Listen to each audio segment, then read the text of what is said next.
Gabaasni haaraan dhaabbanni mirga namoomaa idila addunyaa Amnesty International baase humnoonni Itoophiyaa fi Eertiraa walitti bu'iinsa naannoo Tigraayitti geggeeffame keessatti dubartoota fi durboota dhibbaan lakkaawwaman irratti humnaan gudeeddidhaa fi miidhalee biraa geessiseera jedha.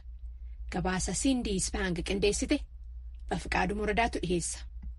Walwaraansi kaaba Itoophiyaa Tigraay keessatti adeemaa jiru kan miidhaa caalaa geessise dubartootaa fi ijoolleewwan irratti kan jedhu gabaasni Amnesty International haaraa baase kun ogeessotaa fi hojjettoota fayyaatiin alatti namoottan hokkora saalaatii fi gudeeddii dirqii dandamatan 63 kan lammiilee Tigraay ta'an haasofsiiseera. Dubartoota miidhaan irra ga'ee dandamatan keessaa 29 warreen loltoota Eertiraatiin akka gudeedamanii himatanidha. Fissaha Taklee gaanfa Afrikaatti qorataa Amnesty International akkana jedha. Victims were detained for more than 24 hours and in some cases for weeks while they were being raped by the soldiers. And in the process we can see that the soldiers were brutalizing the Miidhamtoonni yemmuu loltootaan gudeedamanu sa'aatii 24 fi torbanootaa fi hidhamanii turan. Adeemsa keessatti loltoonni akka warreen dandamatan kanarratti miidhaa geggeessan argina. Reebaa turan. Jechoota gosa salphisanu irratti hundaa'e fayyadamuudhaan arrabsaa turan. Akkaataa hokkorri saalaa dubartoota Tigraay salphisuu danda'utti itti fayyadamuu isaanii agarsiisa. Jedha Fissaa Taklee.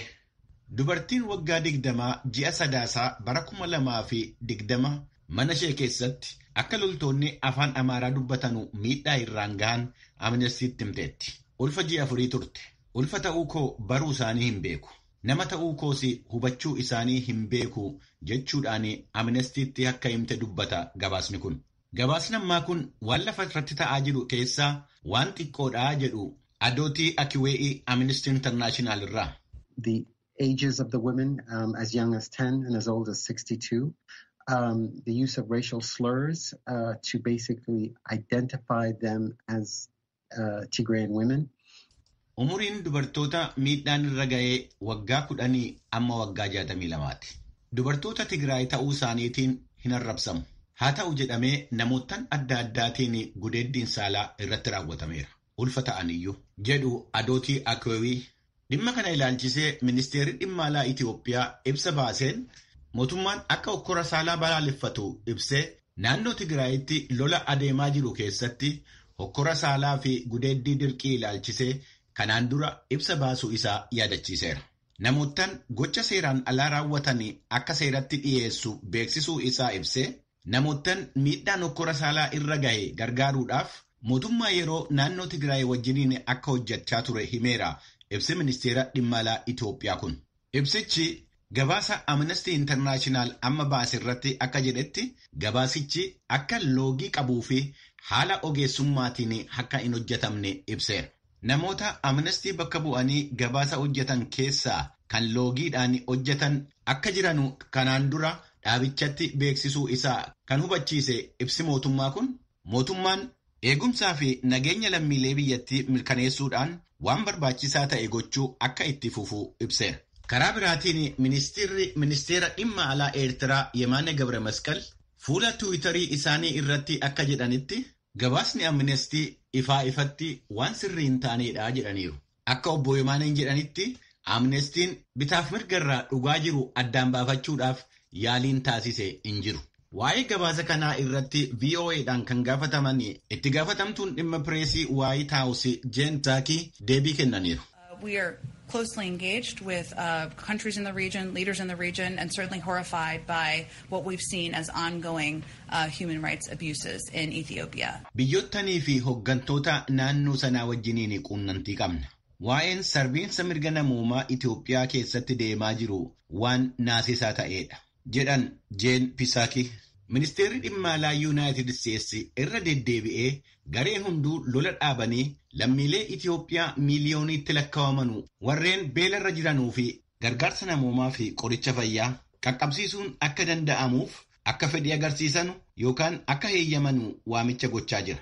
Muummeen ministeeraa mootummaa Itoophiyaa Abiy Ahmed akka waraana adda bilisummaa uummata Tigraay yookiin TPLF lolaniif lammiilee biyyattii gaafachaa akka jiran gabaasni Sindii Sa'an VOA irraa qopheessite kun ibseera. Lixaa aanaa Siraarotii fi Shaalaa keessatti namoonni kumaan lakkaawwaman beelaaf saaxilamuu isaanii jiraattonni VOA'n dubbisee himaniiru.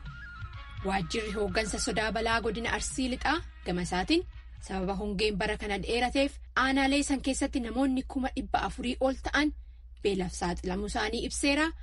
Hooggansi sodaa balaa naannoo Oromiyaa immoo namoota beela saaxilaman kanaaf deeggarsi godhamaatee akka jiru dubbate. Gabaasa bal'aa Tsahaay Daamxoo jalqaba torban kanaarra dhiyeessite irra deebiidhaan kinooti.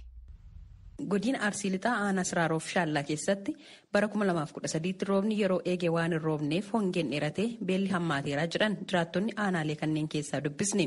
Obbo Garrinaa Bonayyaa jiraataa aanaa Shaallaati. Akka isaan jedhanitti ji'a Guraandhalaatti kan midhaan faca'u naannawaa isaan jiraatanitti. Garuu bara kana roobni dafee waan hin roobneef waqtiin qonnaa darbee namni waan nyaatu dhabee beela hamaadhaaf saaxilameeraa jedhan. Deebiitti bonni hin fagaatee roobni roobuu didee taan bisaanitti hin fixanii bisaan karaan jiru akka aanaa Shaallaatti bisaa oduma jedhu ka jiru illee ka du'e illee akkasumatti bisaa oduma jedhu dhumaa ture. Bara wanti adda ta'ee jedhee roobni roobuun didee sanyii facaafatan kan bisilaayoowwan argatu malanillee jalaa badee kanni irraa kaka'ee jedhee namni amma waan nyaatu dhabee beelaanii akka malee wajji jira. Ka du'aarullee jira, ka du'uuf itti dhiyaateerullee jira, akka malee miidhameera namni waa akkanaa kanneentu jira akka aanaa Shaallaatti. Kaaga ammaa waan nyaatu dhabee mana gadteerutu jira, ka namni baay'eetu jira namni ammaa sana kabana jira. Kuunillee garuma harkaa gara afaaniitii namni dadhabee akka ammaa kadhataarullee ka gabaa keessatti qara kadhaan beeni ka kadhataarullee baay'eetu jira uummanni baay'ee gararramaa.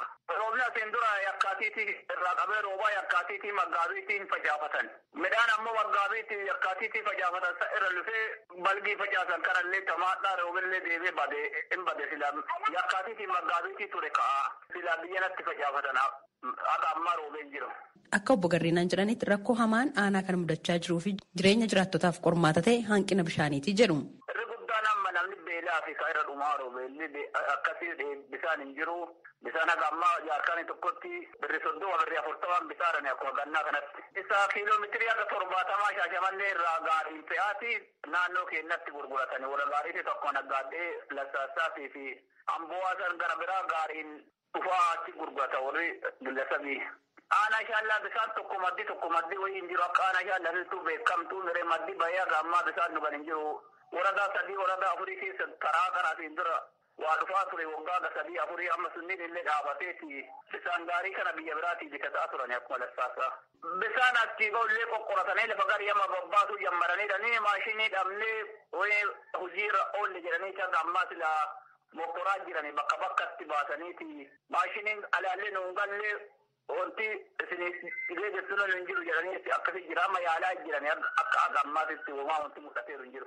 Rakkoolee beela walii wal qabatee aanolee kanneen keessatti ka'e irratti hooggansa sodaa balaa godina Arsii Lixaa haasofsiisneerra. Obbo Yaasin Garjuu itti gaafatamaa hooggansa sodaa balaa godina Arsii Lixaati. Rakkoon jiraattonni kaasaa jiran sirriidha jechuudhaan haala amma jiru ibsaniiru. Maqaan koo Yaasin Garjuu jedhama. Hooggansa sodaa balaa godina Arsii Lixaati. Rakkoon kun rakkoo bara 2013 boolli dheerachuu wajjin wal qabata. Kana dura aanaa Shaallaa fi Siraaroo Shaashamannee Arsii Nageellee fi cinaa isa Wondoof hammata. Aanota kanneen irraa kanaan dura balbiin naannoo Guraandhalaa hin gahaa ture. Inni dheerachuu isaa wajjin wal qabatee turbaan irraa kaasee haga waxabajjiitti roobni roobne. Kanarraa ka'ee uummanni keenya hedduun isaa beelaa fi saaxilameetii jira jechaadha. Kana koree teeknikaa fi taaksifoorsiitiin ilaallee koree teeknikaa godina irraa gadi bobbaasne hambaasnee jirra. Xiinxala geggeeffameen naannoo nama 420 ol ta'uudha. Daataan kun garuu aanota achii asii hammatiin jiran fakkeenya akka Aadaa Abbaa fa'aa naannoo Laajjoo bakka jedhamutti wanni kana wal fakkaatu uumamee jira. Kana koree keenyaan ganaa laallee Oromiyaa kan beeksisnu akkuma jiru ta'ee daataan amma himu kun aanota amma duratti maqaa isaanii tuttuqe kanneen jechaadha. Yeroo ammaatti jiraattonni 1,000 lakkaa'aman beelaaf saaxilamanii deeggaramaa jiru jechuun obbo Yaasiin eeraniiru. Deeggarsa hojii wal qabatee qabna adda addaa deeggarsa godheera rakkoo kana Oromiyaa komishinii hooggansa sodaa balaa Oromiyaa gabaasa goonee isaanis hanga barbaadamu yoo ta'ullee baate deebii hatattamaas kennanii jiran. Naannoo gargaarama 9,915 deebiin arganiiranii hanga ammaa hojittis seenamee jira. Fakkeenyaaf boqqolloo fi qamadii 10,378.75 hawaasa biraa akka ga'u taasifamee jira. Qaamni godinaa jechuun hooggantoota bara godinaa waa'ee mana kuusaatii qabu boqqolloo fi nyaata hanqina daa'immanii adda addaa 1,100 uummata gargaareera. Kan biraa hooggansaa fi hojjetaa mootummaa sadarkaa godinaas mindaa ofiitti murteessanii uummata keenya baraaruun nurra jiraata kan jiru birrii walitti qabuun fakkeenya hooggansi godinaa tokko qarshii 2,000 ol ofirra murteessee uummata kanaaf aarsaa kafalaa kan jiru. Qajeelchi poolisii godinaa akkaatuma kanaan boqqolloo 100 fi qamadii 25 bitee dinnicha jaatatti uummata kanaaf kan raabsee ta'uu isaatiidha. Kana biratti ammoo abbootiin qabeenyaas naannoo boqqolloo 1,151 kan biraa fandii of eeggannoo uummanni yeroo rakkootaa ittiin akka of gargaaru baasii walitti buufatudha. Aanota kana sadiin irraa qarshii 720 aanaa sadan kanarraa koreentaa taa'ee boqeessee uummata kana gargaaruudhaaf baraaruudhaaf deemamaa kan jiruuf.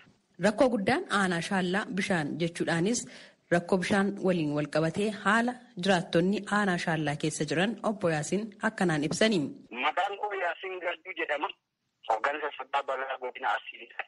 Rakkoon kun rakkoo bara 2013 boonni dheerachuu wajjin wal qabata. Kana dura aanaa shaallaa fi Siraaroo Shaashamannee Arsii Nageellee fi Cinaa isa Wondoof hammata.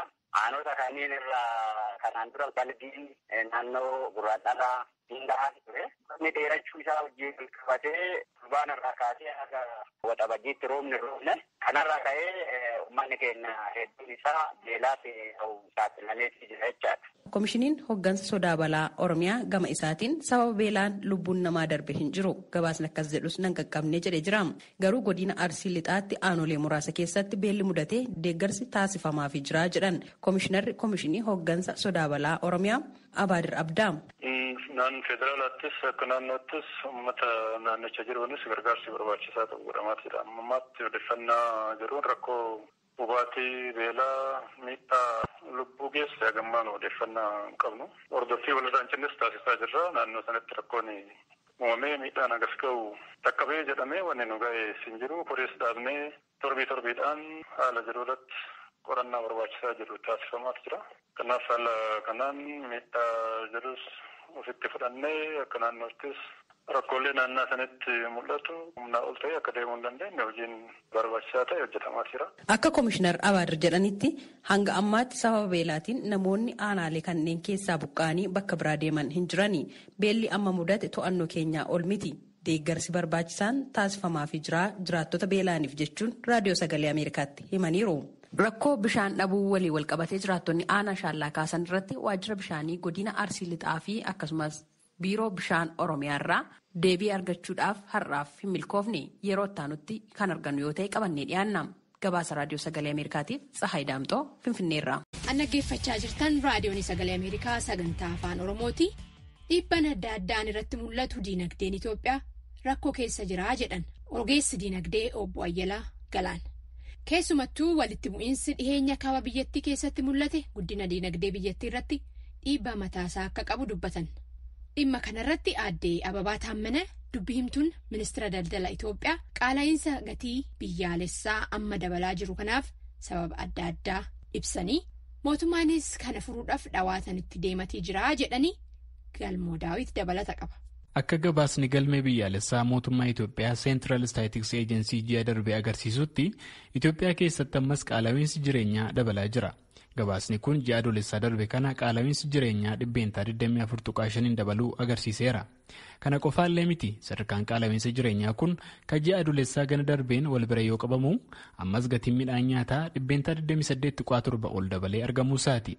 Ammas gabaasumti kun akka yeruutti midhaan nyaataan alas gatiin meeshaalee adda addaa 19% ji'a tokko keessattis qaala'iinsi jireenyaa kun % 7 ol ka'uusaa galmeen biyyaalessaa mootummaa Itoophiyaa beeksisee jira. Mootummaanis gatiin meeshaalee dabaluu fi qaala'iinsa hammaachuu kanaa fi sababa adda addaa dubbata. Aadde Ababaa Taammanaa